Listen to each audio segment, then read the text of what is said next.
Baik, Assalamualaikum warahmatullahi taala wabarakatuh. Perkenalkan, nama saya Ain Rahman, NIM 18640067, jurusan Fisika, Fakultas Sains dan Teknologi. Baik, di sini saya akan mereview sebuah jurnal untuk melengkapi tugas akhir mata kuliah Fotonik, Peminatan Elektronika dan Komputasi di jurusan Fisika. Oke, di sini saya akan mereview sebuah jurnal yang berjudul Pemandu Gelombang Optik Polimer pada Substrat Silikon Dioksida untuk panjang gelombang 1,55 mikrometer. Nah, di sini dari judul ini saya akan menjelaskan sedikit bahwa si peneliti itu akan meneliti ketika pandu gelombang ini menggunakan substrat silikon dioksida itu dengan nanti dites dengan panjang gelombang 1,55, itu dari pandu gelombang ini lebih fokus ataupun efisien digunakan di jarak seperti apa. Oke, untuk penulis ataupun penelitinya itu adalah Dadin Mahmudin dan Yusuf Norwijayanto. Nah, penelitian ini dilakukan di Pusat Penelitian Elektronika dan Komunikasi Lembaga Ilmu Pengembangan Indonesia ataupun LIPI yang beralamat di KOM LIPI Gedung 20 Jalan Sangkuriang 21-54D Bandung 4135 Indonesia. Nah, di sini saya akan menjelaskan sedikit latar belakang dari jurnal yang saya review di sini, bahwa jurnal ini ataupun penelitian ini itu dilatar belakangi oleh apa sih pandu gelombang itu, terus kelebihannya seperti apa, dan substrat yang dilakukan seperti apa. Terus saya jelaskan bahwa pandu gelombang adalah suatu media yang digunakan untuk transmisi atau mentransmisikan suatu gelombang elektromagnetik dan suara. Jadi pandu gelombang itu adalah ibarat transportasi data gitu loh, untuk transmisi data dari mungkin dari komputer satu ke komputer yang lainnya. Salah satu contohnya saja ya seperti WiFi dan lain sebagainya ataupun Bluetooth untuk mengirim sebuah data. Tapi di sini bukan menggunakan kabel dan lain sebagainya, tapi di sini menggunakan cahaya di sini ya.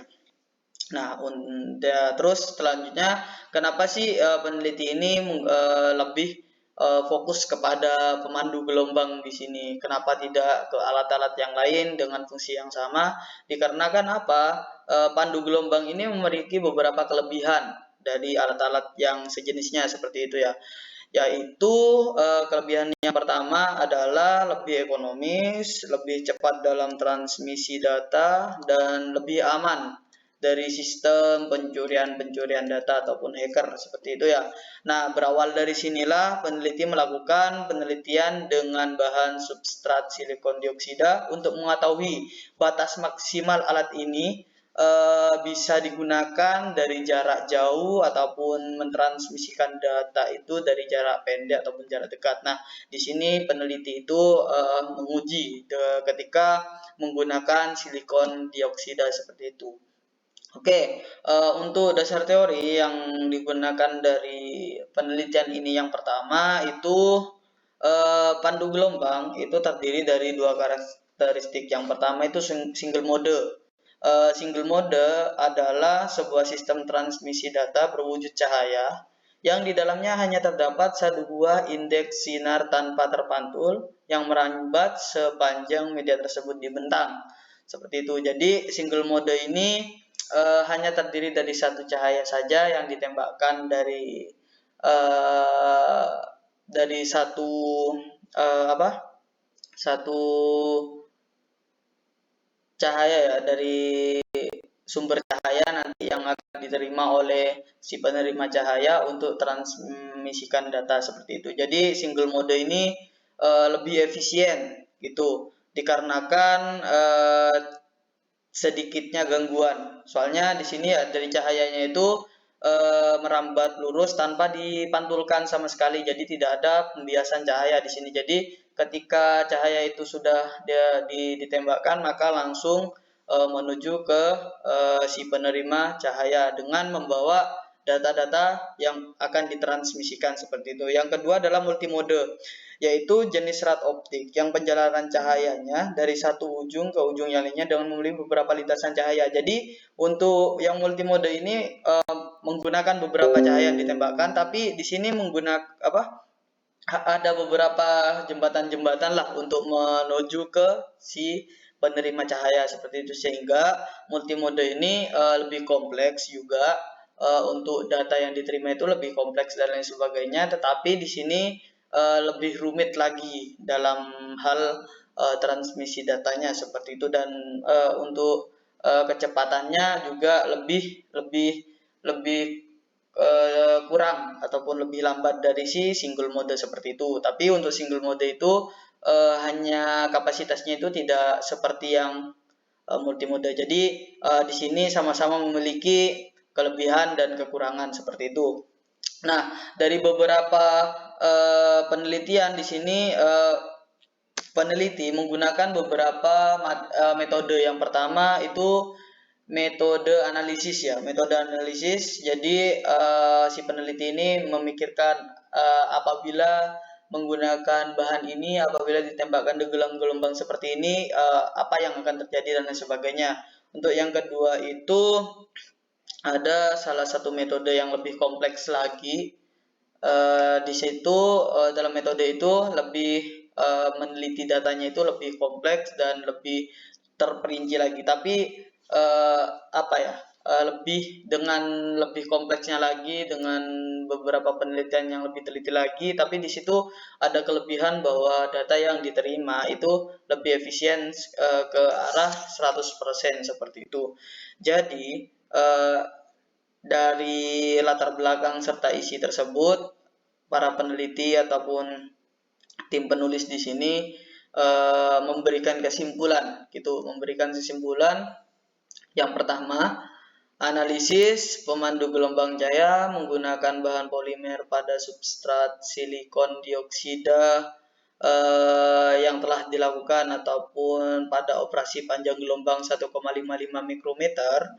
Nah, terus dengan mode operasi dari pemandu gelombang cahaya dapat ditentukan dengan mengatur ukuran inti pemandu gelombang berupa tinggi dan lebarnya. Lebih lanjut, distribusi medan cahaya pada pemandu gelombang tersebut telah dilakukan lebih baik pada operasi mode tunggal ataupun single mode dan mode banyak ataupun multimode, sehingga pemandu gelombang cahaya dengan bahan polimer pada substrat silikon dioksida ini dapat digunakan untuk pemandu gelombang cahaya dengan jarak yang pendek karena pada komponen optik terintegrasi itu, dan si sensor optik ya contohnya seperti itu. Jadi saya jelaskan sedikit di sini ya. Jadi setelah dilakukan analisis dan penelitian dan lain sebagainya, untuk bahan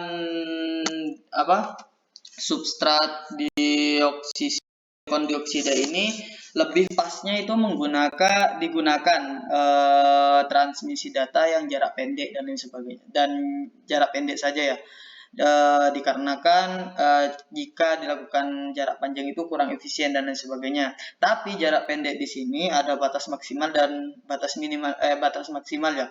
Nah, untuk perbedaan tinggi dan lebar di sini itu berpengaruh pada jangkauan maksimal dari si alat ini ataupun pandu gelombangnya ini.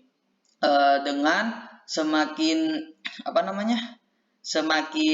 rendah ketinggian dan semakin sempit lebarnya, itu semakin jauh jangkauannya ya. Semakin jauh jangkauan maksudnya semakin mendekati titik maksimum seperti itu. Jadi semakin tinggi lagi